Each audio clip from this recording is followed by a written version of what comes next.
मुताबिक अपोजिशन इत्तेहाद की इस्लामाबाद में कौमी तहफ़्फ़ुज़ आइन कॉन्फ्रेंस तकरीब की इजाज़त न मिलने पर उमर अयूब, शाहिद खाकान अब्बासी और अपोजिशन रहनुमा रकावटें तोड़कर होटल में दाखिल हो गए। निजी होटल के बाहर पुलिस और सिक्योरिटी एहलकार तैनात। गुज़िश्ता रात इंतज़ामिया ने कॉन्फ्रेंस कैंसिल करने का कहा था। इस्लामाबाद में अपोजिशन ग्रैंड अलायंस की कॉन्फ्रेंस का आज दूसरा रोज़ NOC न होने के बायस होटल इंतज़ामिया का कॉन्फ्रेंस की इजाज़त देने से इनकार, जबकि मुख्तलिफ रहनुमा जो हैं वो दीवार फलांग कर होटल के अंदर ज़बरदस्ती दाखिल हो गए। होटल इंतज़ामिया की जानिब से पुलिस को बुला लिया गया। इस्लामाबाद में अपोजिशन ग्रैंड अलायंस की कॉन्फ्रेंस का आज दूसरा रोज़। हुकूमत एहतजाज की इजाज़त क्यों नहीं दे रही, शाहिद खाकान अब्बासी की जानिब से ये कहा गया है। वज़ीर इत्तलात ने कहा कि एहतजाज कर कोई पाबंदी नहीं। शाहिद खाकान अब्बासी का मौक़िफ़ भी सामने आ गया। कौमी असम्बली में अपोजिशन लीडर उमर अयूब ने कहा कि मोहसिन नकवी और शहबाज शरीफ को जिसने मशवरा दिया हमें कॉन्फ्रेंस न करने दी जाए, उसे 23 मार्च को डफर अवार्ड दिया जाए। इस वक्त मुल्क तरक्की नहीं कर रहा, ये इंस्टॉल्ड फॉर्म 47 की रिजीम है। इनके पास अवाम को मैंडेट नहीं, हम यहाँ आइन और कानून की बालादस्ती के लिए इकट्ठे हुए हैं। जिस शख्स ने ये आइडिया दिया था मोहसिन नकवी को और शहबाज शरीफ को कि ऑपोजिशन की पार्टियों के इस कॉन्फ्रेंस के दरवाजे बंद करने की 23 मार्च के दिन डफर का अवार्ड जरूर देना चाहिए। पाकिस्तान में कानून की बालादस्ती, पाकिस्तान की सालमियत, मुल्क इस वक्त तरक्की नहीं कर रहा। ये इंस्टॉल्ड फॉर्म 47 की रिजीम है, इनके पास अवाम का मैंडेट नहीं है। 60 सफ़ों का इश्तिहार छापना और ज़मीन में छापने से मुल्क में कुछ तरक्की नहीं होती। अपोजिशन की कॉन्फ्रेंस रोकने के कोई अहकाम जारी नहीं हुए, किसी होटल पर छापे नहीं मारे गए। सेनेटर इरफान सिद्दीकी की ABN न्यूज़ से खुसूसी गुफ्तगू। कहा अपोजिशन शायद आजकल के माहौल में अपनी रेलेवेंस बनाने और मीडिया हाइप के लिए बात कर रहे हैं। वो 1 2 क्या 10 कॉन्फ्रेंसेस करें, उन्हें पूरी इजाजत है। ग्रैंड अलायंस से हुकूमत को कोई खतरा नहीं है। अगर अलायंस में मौलाना फजलुर रहमान, महमूद खान अचुकज़ई या शाहिद खाकान अब्बासी हैं तो वो जमहूरी कदरों को अच्छी तरह समझते हैं। उनमें सिर्फ एक पैबंद लगा हुआ है जिसको PTI कहते हैं। वो पाकिस्तान के मफाद को तरजीह नहीं देती। उनके लिए बानी PTI की रिहाई शायद दुनिया का सबसे बड़ा मकसद है।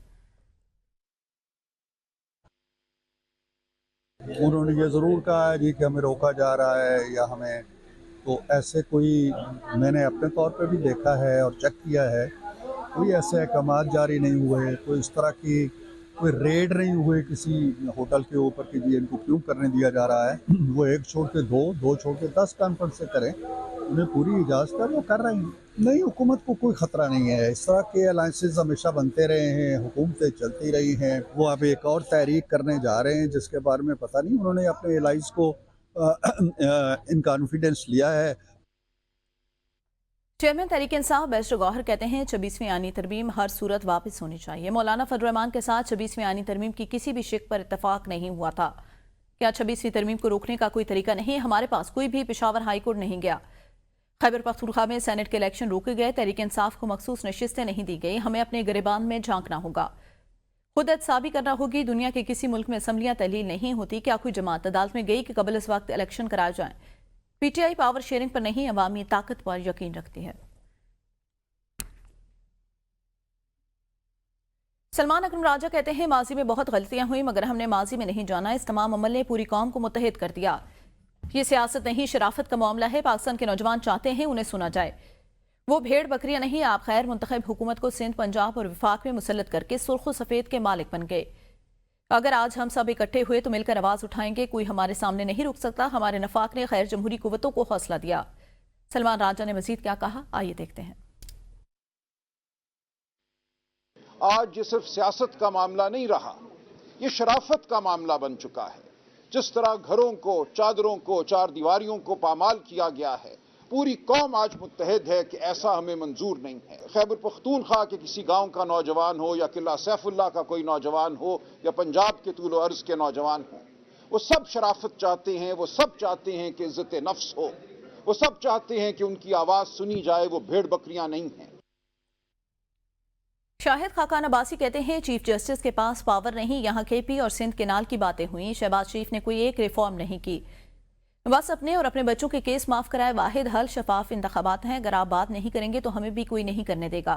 लोग सड़कों पर आएंगे। हम 35 सालों की पस्तगी की तरफ, गलत पॉलिसियों की तरफ जा रहे हैं। जब वो कहते थे वोट को इज्जत दो, हम साथ खड़े थे, मगर इन्होंने इख्तिदार को इज्जत दी। साहबजादा हामिद रजा कहते हैं, विफाकी वजीर दाखिला से कहूंगा, पूरे मुल्क से आए सियासी रहनुमाओं का जैसे आपने इस्तकबाल किया, ये आपकी खानदानी तरबियत का मजहर। पंजाब को हमेशा एक तनकीद का सामना रहा। पंजाब के लोगों को बलूचिस्तान और केपी के जमीनी हकायक का मालूम नहीं था, अब हो गया। ये लोग आइन पर अमल करने की बात करें, इनका रास्ता रोकना, आइन पर शब खून मारना। मैं ये सवाल करता हूं, जब जेडे की जो है लीडरशिप वापस इन जाएगी तो क्या जवाब देगी? सीनियर रहनुमाओं से गुजारिश करता हूं, आप 45 सालों के डायलॉग कर रहे हैं, मगर मसला वही का वही। अगर तहफ़्फ़ुज़ आइन की तहरीक बलूचिस्तान और केपीसी उठ रही है तो शुक्र अदा करें। सूबाई वज़ीर इत्तला शर्जील इनाम मेमन ने फारूक सत्तार को फौरी इस्तीफा देकर दोबारा इलेक्शन लड़ने का चैलेंज दे दिया। कहा, फारूक सत्तार अभी इस्तीफा दें और दोबारा इलेक्शन लड़े। फारूक सत्तार पर तासुब की सियासत और कराची में इंतशार फैलाने की कोशिश का इल्जाम लगाते हुए कहा, फारूक सत्तार के कहने पर लोग फसादात करके जेल चले गए। फारूक सत्तार अपने कारकुनों से मिलने जेल तक नहीं गए। उनकी पार्टी का अब कोई सियासी वजूद नहीं रहा। फारूक सत्तार साहब जिस सीट से भी हैं आज रिजाइन करें, कल दोबारा इंतखाबात लड़ते हैं। जिस सीट से मैं जीता हूं मैं रिजाइन करता हूं, कल भी मैं दोबारा इंतखाबात लड़ता हूं। पता चल जाएगा फारूक सत्तार साहब को कि फारूक सत्तार साहब को पब्लिक ज़्यादा पसंद करती है या उनकी बात को लोग सही समझते हैं या हमारी बात को लोग सही समझते हैं। फारूक सत्तार साहब की और उनकी पार्टी जो है वो उसका एग्जिस्टेंस इस वक्त है ही नहीं। जो जिन लोगों को आपने तरगीब दी आग लगाने की, वो सारे जेल में पड़े थे। तो फारूक सत्तार साहब में इतनी थी तो अब उनको छुड़वाने के लिए आते ना, उनके लिए वकील तो करें। सिंध पर 16 साल की बदतरीन बदउनवान हुक्मरानी फारूक सत्तार का रमजान के बाद व्हाइट पेपर शाया करने का ऐलान। कहा, 2016 के बाद बल्दियाती इदारों की जिम्मेदारी एमक्यूएम से लेकर जागीरदारों को दी गई। कराची के 25 टाउन ने रिटायर मुलाजमीन को ओन करने से इनकार कर दिया। 18वीं तरमीम के बाद केएमसी के वाजबात की अदायगी सूबाई हुकूमत की जिम्मेदारी है। बात करेंगे सुप्रीम कोर्ट में फौजी अदालतों में सिविलियन के मिलिट्री ट्रायल के खिलाफ इंट्रा कोर्ट अपीलों पर समाअत पीर तक मुलतवी कर दी गई। सिविल सोसाइटी के वकील फैसल सिद्दीकी पीर को अपने दलाल जारी रखेंगे। समाअत के दौरान वकील ने मौक़िफ़ इख्तियार किया। इस साथ ही दहशतगर्दी अदालतें मुल्ज़िमान की हवालगी के अहकाम तफ्तीश मुकम्मल होने से पहले जारी किए जो गैर कानूनी हैं। जस्टिस जमाल मंदुखेल ने रिमार्क दिया, ऑफिशियल सीक्रेट एक्ट के तहत हवालगी तफ्तीश मुकम्मल होने के बाद मुमकिन हुई। बहस के दौरान अहमद फराज केस का हवाला, जिस पर जस्टिस मुसर्रत हिलाली और दीगर जजेस के दरमियान दिलचस्प जुमलों का तबादला हुआ। जस्टिस मुसर्रत हिलाली ने कहा, बतौर वकील केस हारने के बाद मैं कहती थी जजेस ने ट्रक ड्राइवर की तरह इशारा कहीं और किया और लगाया कहीं और, जिस पर अदालत में कह कहे गूंज उठे। जस्टिस नईम अख्तर अफगान ने कहा, अगर आर्मी एक्ट की दफात कलअदम हुई तो वकील के दलाल गैर मुतल्लिका हो जाएंगे। मुस्लिम लीग नून के सदर शहबाज शरीफ की पार्टी सेक्रेटरी आमद साबिक वज़ीर आज़म नवाज शरीफ जाती उम्रा से मॉडल टाउन पहुंच गए। नवाज शरीफ की पार्टी रहनुमाओं से सियासी अमूर पर मुशावरत जारी है। मुस्लिम लीग नून के सदर नवाज शरीफ की पार्टी सेक्रेटरी आमद नवाज शरीफ की पार्टी रहनुमाओं से सियासी अमूर पर मुशावरत इस वक्त जारी है।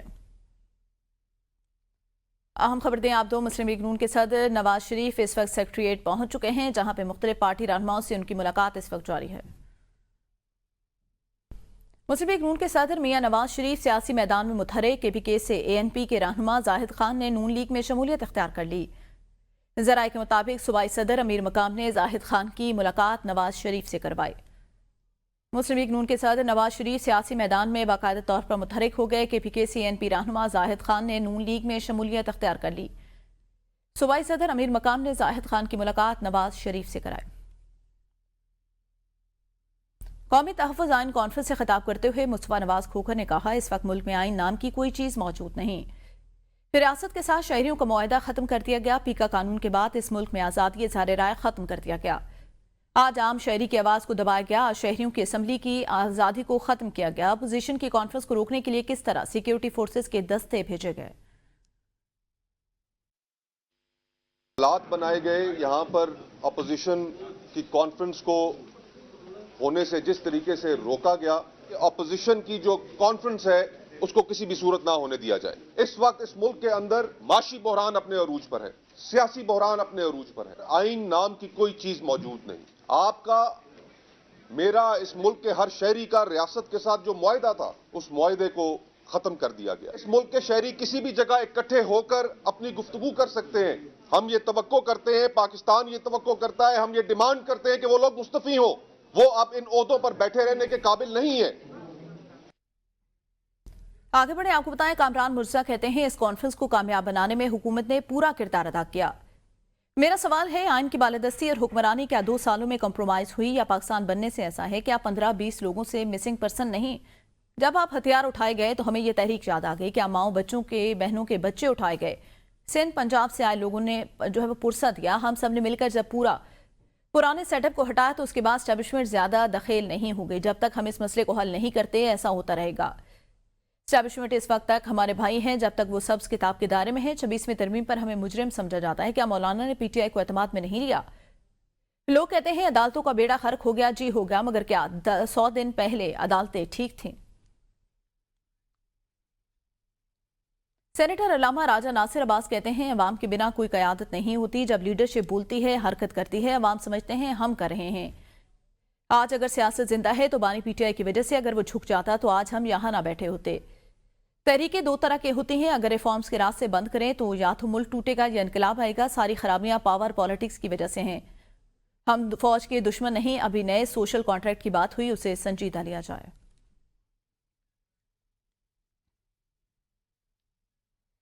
तो जनाब, बात करेंगे मुल्क में बदलती मौसम की रुतों की। तो मुल्क के बेशतर शहरों में वक्फे से बारिश और पहाड़ों पर बर्फबारी का सिलसिला जारी। सर्दी की शिदत में इजाफा। दियामेर, बाबूसर टॉप, कलाम, आलम जब्बा ने बर्फ की चादर ओढ़ ली। ग्रेस वैली में पारा -9, शादरा में -4 रिकॉर्ड। अस्तोर में शदीद बर्फबारी का सिलसिला 2 रोज से जारी है। निजाम जिंदगी मफलूज, लोग घरों में महसूर होकर रह गए। कुमरात रोड बरीकोट के मकाम पर लैंड स्लाइडिंग के बायस बंद। सयाह और मकामी अफराद फंस गए। शाराए कराकरम भी मुख्तलिफ मकामात से बंद। खैबर पख्तूनख्वा के मुख्तलिफ मकामात में भी बारिश और पहाड़ों पर बर्फबारी। महकमा मौसमियात की आज इस्लामाबाद, मरी और गिलगित बल्तिस्तान में बारिश और पहाड़ों पर बर्फबारी की पेशगोई। लाहौर में बारिश के बाद कई इलाके पानी में डूब गए। लक्ष्मी चौक, जीपीओ चौक और दीगर मुख्तलिफ मकामात पर बारिश ने इंतजामिया की नाहली का पोल खोल दिया।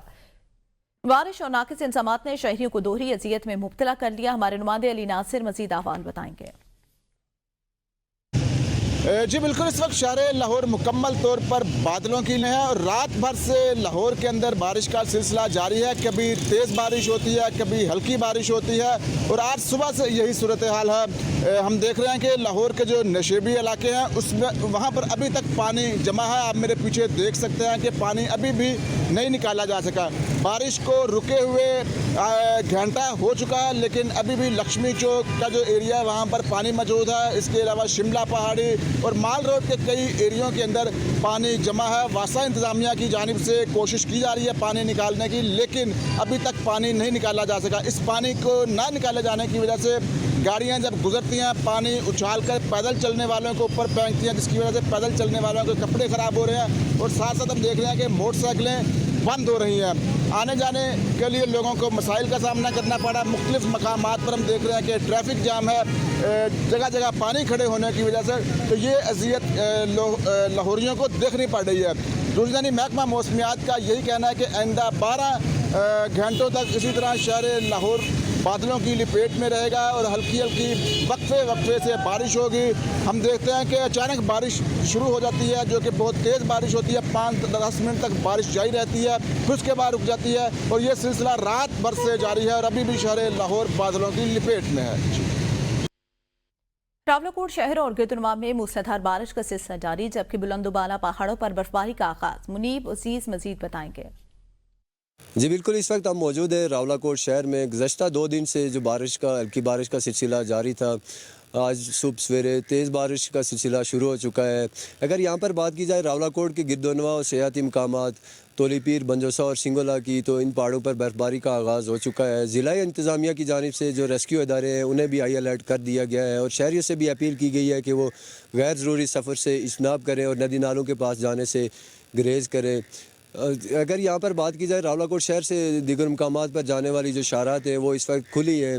महकमा मौसमियात की जानिब से जो पेशन गोई की गई है उसके मुताबिक रावलाकोट शहर और गिरदोनवा में आइंदा 24 घंटों के दौरान बारिश और बर्फबारी का जो सिलसिला है वो मज़ीद जारी रहने का इम्कान है। जी, वज़ीर आज़म के मुआविन खुसूसी राना सनाउल्लाह कहते हैं लोग अपनी ताकत पर क्रिकेट बोर्ड में आते हैं और मर्जी करते हैं और फिर क्रिकेट का ये हाल है। कौमी असम्बली इक़्तिसादी अमूर कमेटी का इजलास, अमरीका की जांच से पाकिस्तान की फंडिंग रोकने के बयान का कायमी कमेटी में तज़किरा। सेक्रेटरी इक़्तिसादी अमूर ने बताया अमरीका ने यह नहीं कहा कि वो हमारी फंडिंग रोक रहे हैं। अमरीका ने फंडिंग का दोबारा जायजा लेने का कहा। अमेरिका 90 रोज में फंडिंग को रिव्यू करके बताएगा। ज़हरा वदूद फातमी ने कहा कि अमेरिका ने तो यूक्रेन से भी पैसे वापस मांग लिए। अमेरिका तो कह रहा है उसके पास पैसे नहीं किसी को देने के लिए। वर्ल्ड बैंक हमें हर साल तकरीबन $2 अरब तक देगा। अमेरिका की फंडिंग तो सालाना $100 मिलियन से भी कम है। विफाकी काबीना में तोसी का मरहला वुज़रा की तकरीब हल्फ बर्दारी आज शाम 5 बजे ऐवान सदर में होगी। वज़ीर आज़म ने अपने दौरे हुकूमत के 1 साल बाद काबीना में तोसी का फैसला किया। 15 से 20 विफाकी वुज़रा वुज़राए मुमलिकत और मुशीर काबीना का हिस्सा होंगे। हनीफ अब्बासी, तारिक फजल चौधरी, मुस्तफ़ा कमाल काबीना में शामिल। बैरिस्टर अकील हुज़ैफा रहमान को काबीना में शामिल किया गया। तलाल चौधरी, अफजल खोकर, अब्दुर्रहमान कांजू, सरदार यूसुफ भी शामिल। नौशीन इफ्तिखार, रुमीना खुर्शीद आलम, रजा हयात हराज को भी काबीना में शामिल किया जाएगा। चौधरी रियाज को भी विफाकी काबीना में शामिल करने का इम्कान। डॉक्टर तौकीर हुसैन शाह वज़ीर आज़म के एडवाइजर होंगे। अली जाहिद चौधरी, जुदैन अनवर, राना मुबशिर इकबाल और बिलाल अजहर कियानी भी शामिल। हनीफ अब्बासी को रेलवे, तारिक फजल चौधरी को वजारत कौमी सेहत का कलंदान देने का इम्कान। खालिद मक्सी को मवासलात और मुस्तफ़ा कमाल को साइंस और टेक्नोलॉजी की वजारत दी जा सकती है।